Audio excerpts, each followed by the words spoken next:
ഇത് ആരുടെ വണ്ടിയാണ്? എൻ്റെ ഫ്രണ്ടിൻ്റെ വണ്ടിയാണ് സാറേ, ഞാനാ ഓടിക്കാറ്. ഇത് ടാക്സി അല്ലേ? നിനക്ക് ബാഡ്ജ് ഉണ്ടോ? ഉണ്ട് സാർ. മാഡത്തിനോ? ഇല്ല. ബാഡ്ജ് ഇല്ലാതെ ടാക്സി ഓടിച്ചതിൻ്റെ പേരിൽ ഈ വണ്ടി ഞങ്ങൾ കസ്റ്റഡിയിൽ എടുക്കുക. നാളെ രാവിലെ RC ഓണറായിട്ട് സ്റ്റേഷനിലേക്ക് വാ, അപ്പോൾ നോക്കാം. അല്ല സാറേ, ഈ വണ്ടി ഇത് സാർ ഇവിടെ നിന്ന് കൊണ്ടുപോയില്ല. എങ്ങനെ? ഈ വണ്ടി സാർ ഇവിടെ നിന്ന് കൊണ്ടുപോയില്ല എന്ന്. അത് ഞാൻ തീരുമാനിച്ചോളാം. ഡ്രൈവർക്ക് പ്രശ്നം ഉണ്ടാക്കാൻ ഒന്ന് ചുമ്മാ ഇരിക്കും ജോർജ്. അങ്ങനെ സാർ തോന്നിയ പോലെ തീരുമാനിക്കാനൊന്നും പറ്റില്ല. സാർ പത്രം വായിക്കാത്തതിൻ്റെ കുഴപ്പമായിരിക്കും. സുപ്രീം കോടതിയിൽ ഓർഡർ ഉണ്ട്.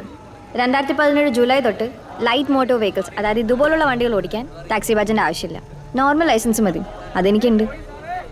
സാറിന് ആ നിയമം അറിയില്ല എന്നുണ്ടെങ്കിൽ RTOനെ വിളിച്ചൊന്ന് ചോദിക്കേ. ചുമ്മാ വിളിച്ചു ചോദിക്കും സാറേ, നമുക്കറിയാലോ.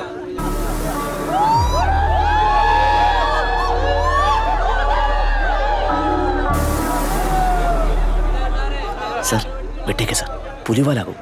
ഇവര് പറഞ്ഞ് ശരിയാ, അങ്ങനെ ഉത്തരവുണ്ട്.